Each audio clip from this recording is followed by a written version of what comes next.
খাজা মঈনুদ্দিন চিশতি আজমিরি রহমতুল্লাহ আলাইহির কারামত দেখে গোটা আনা সাগরের পানি কিভাবে একটা মানুষ একটা বদনার ভিতরে ঢুকায়।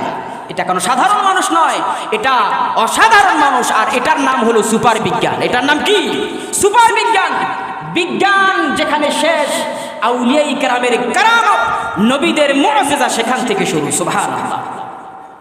বিজ্ঞান সারা জীবন প্রচেষ্টা করে মাত্র মঙ্গল পর্যন্ত গেছে, এখন আসমান পর্যন্ত যেতে পারবে, পারার চেষ্টা করতেছে, কিন্তু পশ্চিমকালেও পারবে না। অথচ দেখেন বিজ্ঞানের দৌড় কতটুকু।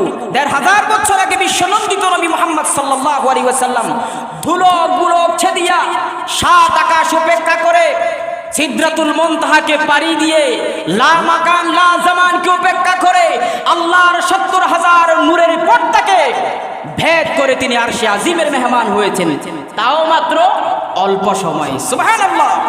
এটার নাম হলো বিজ্ঞান নয়, সুপার বিজ্ঞান, যেটা মানুষের ধী শক্তির বাইরে। সুবহানাল্লাহ।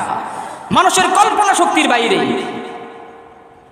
পৃথিবী থেকে, ভূপৃষ্ঠ থেকে প্রথম আসমানের দূরত্ব হচ্ছে ৫০০ বছরের। কত বছরের? ৫০০ বছরের আলোর গতিতে। কিসের গতিতে? আলোর গতিতে। কত বছর লাগবে? ৫০০ বছর লাগবে। আলো প্রতি সেকেন্ডে ৩ লক্ষ কিলোমিটার পথ অতিক্রম করে। কত লক্ষ কিলোমিটার? ৩ লক্ষ কিলোমিটার পথ অতিক্রম করে প্রতি সেকেন্ডে। এই রকম করে যদি ৫০০ বছর উপরে যায়,